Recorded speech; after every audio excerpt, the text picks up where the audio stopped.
Salam sejahtera. Ini kali pertama kita dengar Tun Mahathir bercakap tentang permohonan maaf. Mahathir tuntut Puad mohon maaf secara terbuka isu tanah UMNO. Sebenarnya ini seakan-akan satu permainan bahaya oleh Puad, tetapi ianya berbaloi. Dengan ini dianggap oleh netizen, diharap oleh netizen supaya Mahathir betul-betul saman Puad. Kenapa? Supaya masuk perangkap. Ada netizen kata, dengan kalau Mahathir betul-betul saman Puad, kes ini masuk ke mahkamah, semuanya akan terlondeh, semuanya akan terbongkar, semuanya akan terdedah. Di mahkamah nanti tiada satu pun yang akan tersembunyi. Jadi ramai netizen yang menyokong kalau betul-betul Mahathir buat saman terhadap Puad Zarkasi. Kata mereka, jangan kasih lama. Sebelum kita teruskan ulasan ini, siapa yang ada masalah kencing manis, gout dan tinggi darah, jangan lupa tekan butang produk dalam video ini. Karena ada satu produk yang saya kongsikan kepada Anda, beribu-ribu netizen penonton channel ini sudah membelinya. Mereka kata sangat mujarab membantu hidup mereka untuk kencing manis, gout dan tinggi darah. Jangan tunggu lagi, jangan bertangguh lagi. Bak kata orang, masa itu emas. Nanti kalau bertangguh-tangguh, sudah teruk baru menyesal pula. Macam itulah. Sediakan payung sebelum hujan. Dan yang lebih baik lagi, produk ini adalah produk yang antara termurah di pasaran sekarang. Walaupun murah, dia terjamin halal, mujarab dan lulus KKM. Saudara, tersambung lagi. Kalau Mahathir saman Puad Zarkasi, netizen menyokong tindakan itu, bahkan ada yang bertepuk tangan. Mereka kata, mungkinkah Mahathir akan masuk perangkap Puad Zarkasi supaya Mahathir boleh membawa kes ini dan keluar masuk mahkamah, bercerita tentang isu tanah UMNO dan semua kebenaran akan terbongkar di mahkamah. Karena di luar mahkamah, apa-apa pun boleh cakap. Boleh kata semuanya air liur, tapi di mahkamah nanti apabila semuanya dibicarakan, maka terlondehlah segala rahasia yang sulit-sulit. Dr. Mahathir mengemukakan surat tuntutan undang-undang terhadap ahli Majlis Tertinggi UMNO, Muhammad Puad Zarkasi, berhubung dakwaan bekas Perdana Menteri itu menghalang pemindahan sebidang tanah yang dipegang atas nama amanah parti itu. Menurut peguamnya Rafiq Rashid, surat tuntutan itu menuntut Puad membuat permohonan maaf secara terbuka kepada Mahathir di hadapan media arus perdana dan media sosial. Muhammad Puad Zarkasi hendaklah mengadakan satu sidang media terbuka di bangunan UMNO dengan jemputan media arus perdana serta media sosial dan membuat pengakuan bahawa penulisan atau penerbitan fitnah tersebut adalah kesilapannya. Dalam sidang media itu juga Muhammad Puad mestilah menyatakan bahawa penulisan fitnah tersebut jelas menuduh Dr. Mahathir sebagai seorang yang pecah amanah dan perkara itu tidak benar sama sekali, katanya dalam satu kenyataan. Surat tuntutan itu turut menuntut agar Puad mengemukakan permohonan maaf secara bertulis dan tanpa syarat dalam tempo 7 hari dari tarik notis tersebut dikeluarkan hari ini. Puad juga diminta memberi jaminan dia atau mana-mana pihak yang bertindak bagi pihaknya tidak akan mengeluarkan kenyataan yang mencemarkan reputasi atau integriti Mahathir tertakluk kepada persetujuan Mahathir sendiri. Dr. Mahathir mereservkan haknya untuk mengambil tindakan undang-undang berkaitan perkara ini sekiranya difikirkan sesuai manfaat dan perlu termasuk kepada pihak-pihak lain, tambah Rafiq. Ancaman tindakan undang-undang oleh bekas Presiden UMNO itu maklum balas terhadap hantaran Facebook Puad bertarik 12 April, Tun Mahathir mesti pulangkan harta UMNO. Ini susulan laporan media pada 10 April bahawa UMNO memfailkan saman untuk memaksa pejabat pengarah tanah dan galian wilayah persekutuan melaksanakan pemindahan hak milik sebidang tanah kepada parti itu. Tanah berkenaan terletak di Lot 40 Seksyen 51 Kuala Lumpur yang kini menempatkan Hotel Seri Pasifik. Ia terletak bersebelahan Pusat Dagangan Dunia Kuala Lumpur dan Menara Datu On yang menjadi ibu pejabat UMNO. Sehari kemudian Presiden UMNO Ahmad Zahid Hamidi mendakwa salah seorang pemegang amanah enggan memulangkan tanah itu kepada parti. Walaupun pemegang amanah lain telah bersetuju, namun dia tidak menamakan individu tersebut. Puad bagaimanapun secara terbuka menyasarkan dakwaan terhadap Mahathir.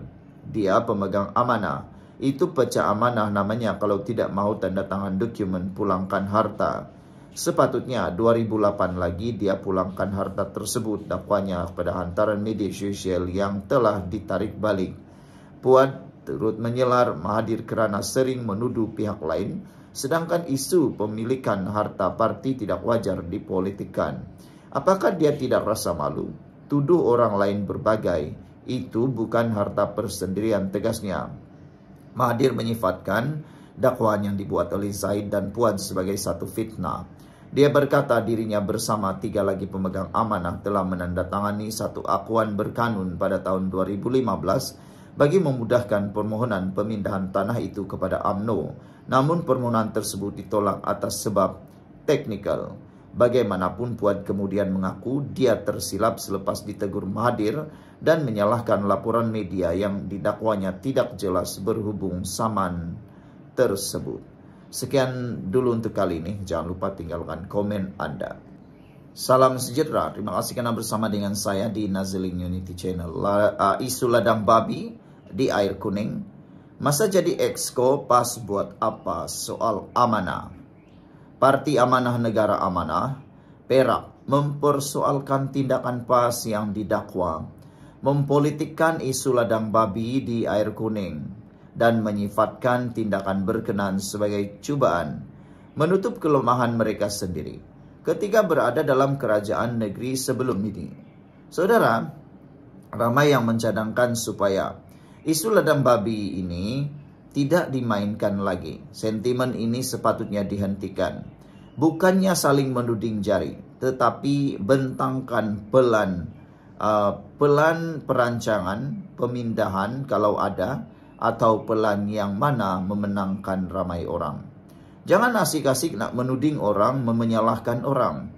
Kalau mau salahkan orang, sampai kiamat pun tiada orang yang akan menang. Saudara-saudara sekalian, siapa yang ada masalah kencing manis, gout dan tinggi darah, jangan lupa tekan butang produk yang ada dalam video ini. Karena produknya sangat mujarab, murah, dan sekarang digilai ramai.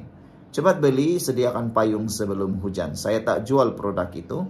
Saya hanya kongsikan kerana ramai kawan-kawan penonton channel ini sudah membelinya dan mengalami kesembuhan dan mengalami penambahbaikan kualiti kehidupan kesihatan.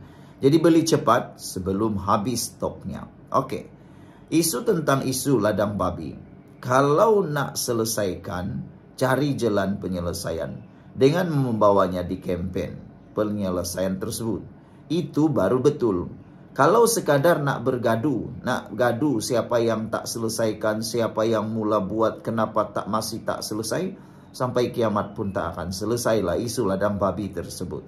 Memang betul, ladang babi ini bau, ladang babi ini kotor. Tapi lagi kotor adalah apabila hanya bising-bising tanpa ada penyelesaian. Jadi sangatlah sesuai kalau semua calon yang bertanding di PRK Air Kuning itu mencari pelan penyelesaian bentang dalam kempen, barulah terbaik. Ini asik-asik salah si PAS, ini asik-asik salah si UMNO, ini asik-asik salah Barisan Nasional, salah Pakatan Harapan dan macam-macam. Kalau begitu, sampai kiamat pun isu ladang babi tak akan selesai.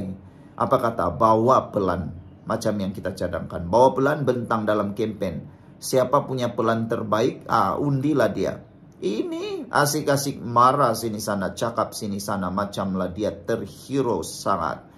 Ketua Pemuda Amanah Perak, Khairul Najib Hasim berkata, walaupun isu itu dibangkitkan oleh Adun Manjoy, Muhammad Hafiz Sabri semasa sidang Dewan Undangan Negeri semalam, namun ia dimainkan dengan pendekatan bersifat perkauman dan tidak bertanggung jawab. Semasa PAS menjadi sebahagian daripada kerajaan negeri antara tahun 2020 hingga 2022, Adun Gunung Semanggol Razman Zakaria memegang portfolio Exco Pertanian Peladangan Industri Makanan dan Sekuriti Makanan yang secara langsung berkaitan dengan isu penternakan. Namun dalam tempo itu tiada sebarang pelan tindakan maupun penyelesaian yang dibentangkan untuk menangani isu ladang babi di air kuning. Tiada pelan pemindahan, tiada penyusunan semula, malah tidak dianggap sebagai keutamaan. Sepanjang tempo itu boleh dikatakan seekor babi pun tidak diusik, katanya lagi. Menurut Khairul, PAS kini mengambil sikap hipokrit apabila memainkan isu sama setelah tidak lagi memegang kuasa dengan menuding jari kepada kerajaan perpaduan. Kata beliau menasihati adun-adun PAS supaya membuat semakan fakta terlebih dahulu sebelum menyentuh isu-isu sensitif seperti ini. Jangan sampai akhirnya ludah kena ke muka sendiri. Amanah Perak turut menyeru semua pihak agar tidak memperhatikan isu kaum dan agama demi kepentingan politik sempit. Sebaliknya, menekankan kepentingan untuk menangani isu-isu seperti ini secara fakta dan berhema. Rakyat Perak berhak mendapat maklumat tepat dan pemimpin yang berintegriti. Marilah kita bersama menolak politik kebencian dan membina negeri Perak yang harmoni dan sejahtera, tambahnya. Isu yang sama dimainkan oleh Perikatan Nasional pada kempen pilihan raya air kuning dengan membangkitkan kebimbangan mengenai jumlah ladang babi di kawasan majoriti Melayu itu. Mendakwa penduduk membangkitkan isu itu dengan calon PN baru-baru ini, Naib Presiden PAS Idris Ahmad berkata, ladang-ladang itu boleh menimbulkan ancaman kepada alam sekitar dan kesehatan. Sekian dulu untuk kali ini, jangan lupa tinggalkan komen Anda.